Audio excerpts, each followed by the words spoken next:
for all of it. Um, but let's start with the elephant in the room and the Dallas Mavericks getting the number one pick, jumping the most spots in lottery history. Did either one of y'all see this coming?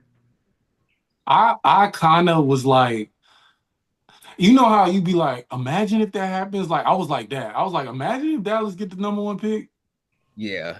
Imagine what the rhetoric is gonna be with everyone like about the draft lottery. It's already conspiracies that is rigged. Like y'all just pouring on top if it ain't rigged.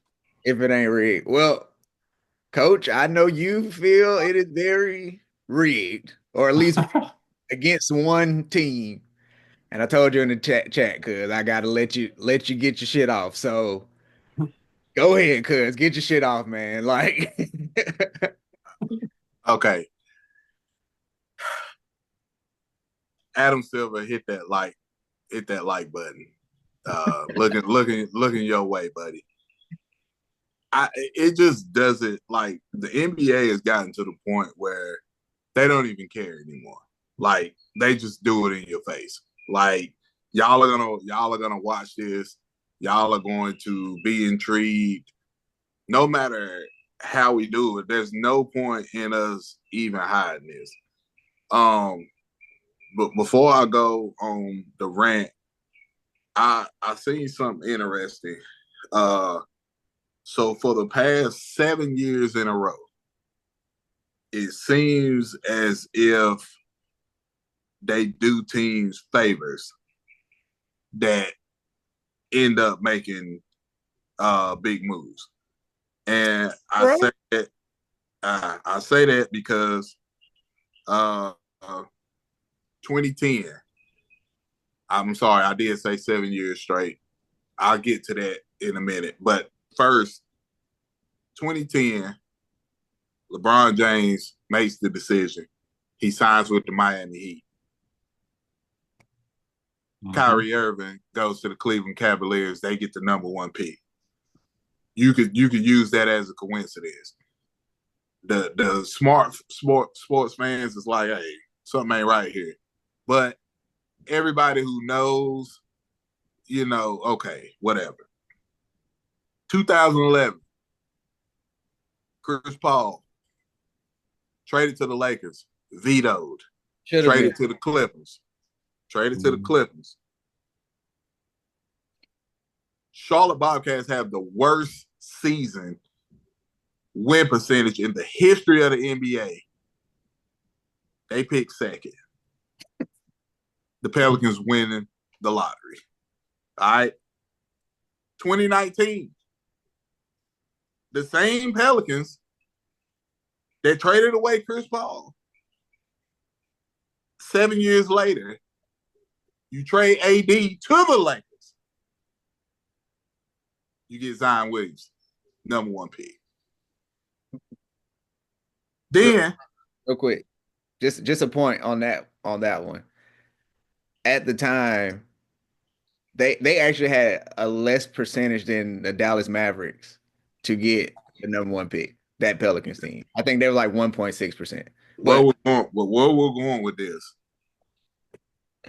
you trade Lakers, Dallas, you trade Luka Doncic, and you get a number one pick. All this shit is not a coincidence. Those ping pong balls, that's just something to keep people off their ass.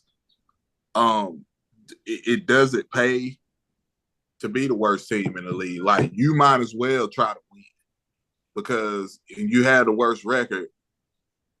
You're not going to get a number one pick. And in some instances, I believe in that. Like you shouldn't just go out there and lose on purpose to try to get like that player doesn't deserve to go to your suck ass franchise because you continue to want to try to lose. My whole thing is the Charlotte Hornets have only had the number one draft pick one time, and they drafted Larry Johnson. Uh, they've missed out on generational players due to the bullshit that goes on in the NBA. Now, mind you, people out there, I'm not a Hornets fan. I used to be before they moved. But you know, they the hometown team. I want to see them do good. You are we miss out on Shaq. We got number 2 pick. We get Alonzo Mourning. All right. We were trash whenever who else came out? It was Trash for Anthony Davis for sure. we were trash when Anthony Davis come out. We get Michael Kidd Gilchrist. We were an expansion franchise coming back, and they gave us 4. We only got to trade up to 2 to get Emeka Okafor because we traded with the Clippers. The NBA has got to fix this lottery system, and they have to fix it because you're making it like you only want certain teams to compete. The small market teams are never going to have a chance. Like the Spurs, the Spurs, the Sixers, and the Mavericks have playoff ready rosters already, but they're picking in the top 3. Like, make that make sense. Yeah. All 3 of those teams should make the playoffs next year. For sure. I got a comparison. It is not just a person comparison. The NBA is becoming the WWE. It's just becoming a WWE. It's the script, sometimes they throw you the zinger, and sometimes they just gonna, hey, such and such getting the belt, and we all know. Yeah. And that's what's starting to happen with the NBA. But when it comes to tanking or not tanking, I think it's just an overall decision that the league has to make. Are you going to make these teams really compete? Are you going to make these players play? Because I text you the other day, coach. I see why you say you can't fuck with the regular season when you look at the playoffs. Yeah. These niggas really don't play in the regular season at all. They be bullshit. Yeah. Like, look how many games they don't crack 100. Yeah. Yeah. That's how you know they be bullshitting in the regular season. Yeah. So I don't know. I don't know how you fixed. I think that's the only way you fix the lottery and tanking and make the lottery a thing where shit you feel like it's a real, okay, maybe, a chance instead of y'all directing it to somebody. But these teams try so hard to lose, you don't want to reward that either. Like, I don't feel like the Wizards should have Cooper Flag. You know what I'm saying? No, not at all. Now you would have looked. And in all honesty, but what Utah did was terrible too. I ain't see Larry Marketing for like 2 months. In all honesty, Charlotte didn't deserve him either. You know what I'm saying? They didn't deserve him either. Like, they just got voted as the worst franchise in the NBA. You know what I'm saying? They didn't deserve him either. To me, what you need to do if you want to keep competitive, you flip it. Like, you flip it. All the teams that did not make the playoffs or the play-in, y'all have the best odds for the number 1 pick. And the worst team, y'all got the worst odds. Now everybody's going to compete. Everybody's going to try to win. Oh, yeah, because that number 1 pick also makes that team can get you over the hump. Exactly. Yeah. So now everybody got to hoop. Everybody got to play hard. You know what I'm saying? Everybody's got to jockey for position and try to get, try to get that spot. I like that. Jay, how you fix tanking? Oh shit, that's a tough one to fix it. I would have to agree with Coach's take because pretty dope. I ain't gonna lie. Yeah, if you don't incentivize the teams that's losing, that's the only way that you can do it. That's the only way. I wouldn't say go to like NFL style, like where the worst team gets the number 1 pick. I wouldn't say do that. Yeah.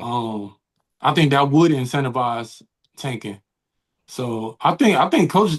I never heard that before, but I think that's a good take. Though. It's a good one. I would say you can't pick top 5 2 years in a row, or maybe 3 years in a row.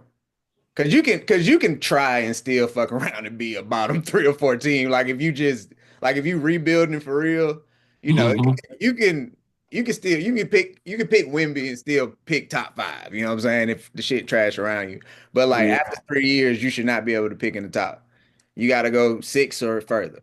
Hmm. And no matter what, I would definitely do that.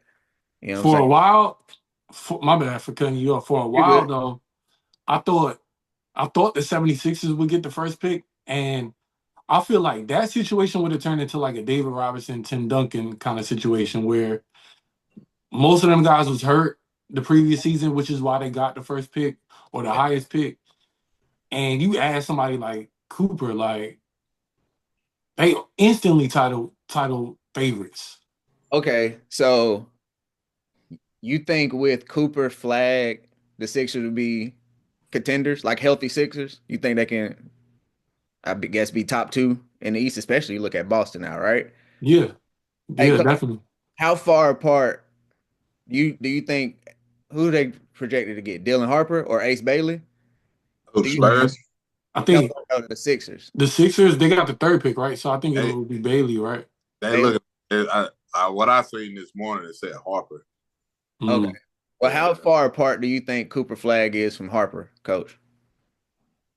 Um, I don't think it's as far as everybody made it out to be. I think Cooper Flag obviously playing at Duke. My hatred for Duke aside, that's a high profile program. You're gonna get nationally televised games. Your spotlight is gonna be bigger. He Yeah. already had the hype coming in. Dylan Harper is a hell of a player, and he's gonna score the ball immediately when he gets to the league. But you went to Rutgers, and cuz me and you talked about this on the record. I told you them boys went to go get that bread and jack up that ball. They didn't care about winning. They didn't care about none of that. We just came to get our loot and hoop. And obviously playing at Rutgers, like you're gonna be playing on FS1 at, Back.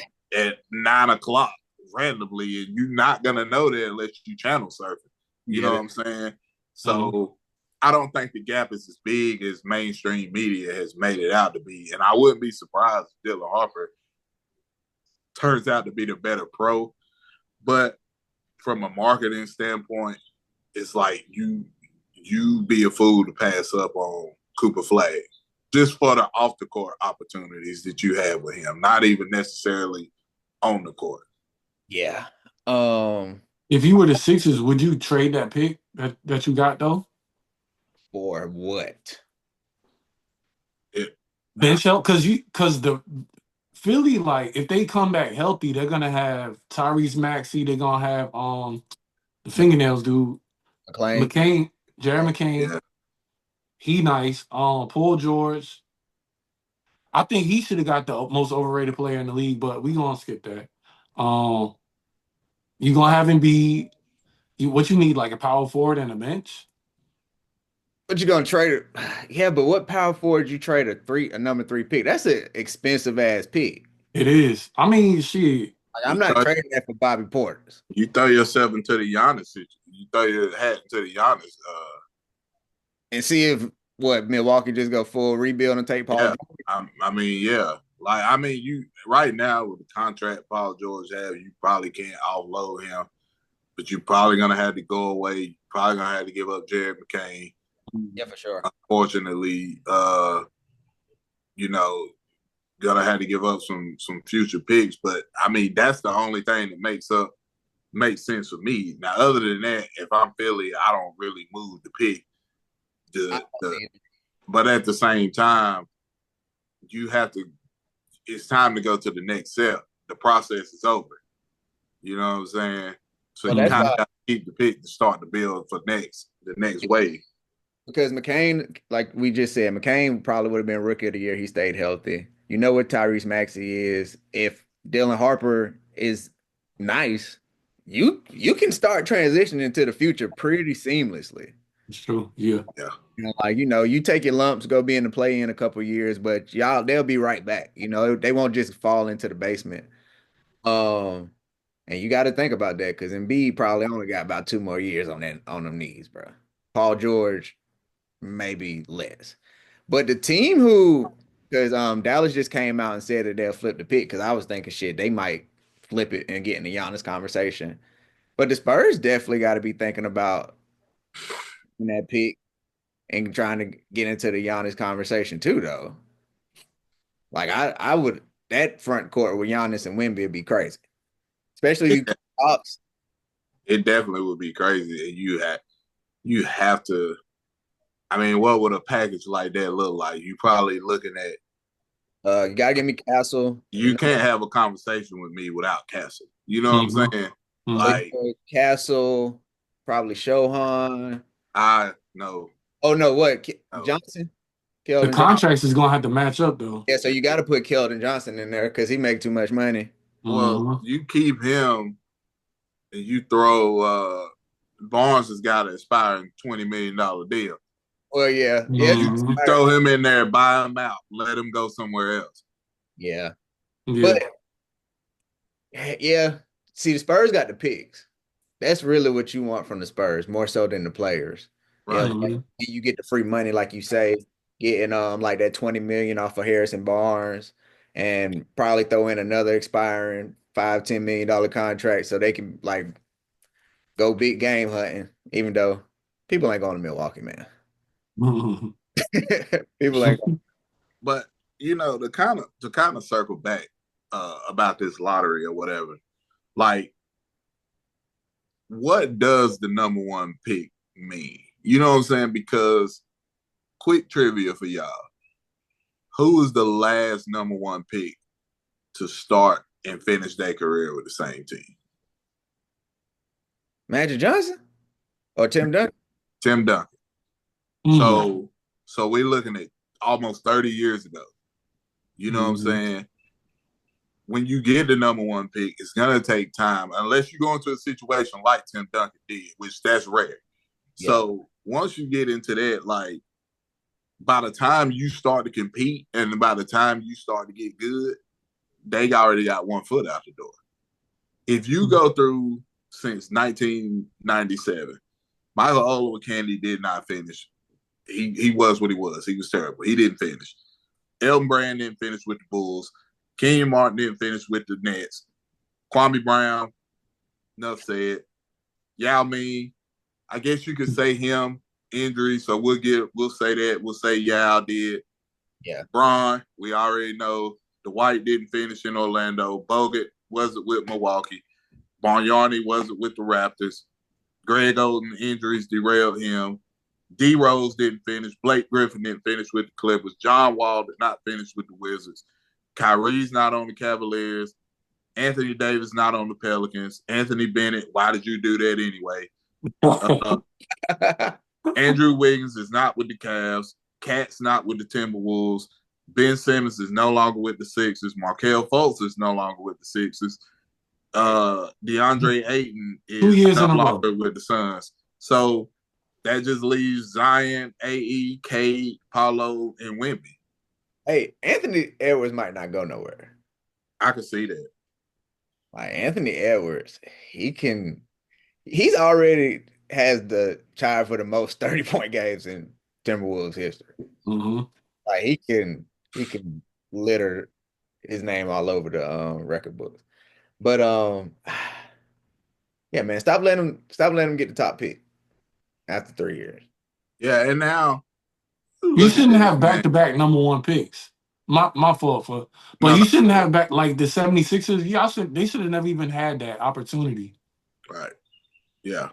They promoting the process, and y'all still give them number one picks back-to-back years, so you know they tanking on purpose. Yeah. Yeah. Yeah. Teams were getting fined for tanking. It seemed like it happened once or twice and that shit just went away. Yeah, You know what I'm saying? the Like I said, Mavericks tanked too, like on the low. They started losing games because they didn't want to give up their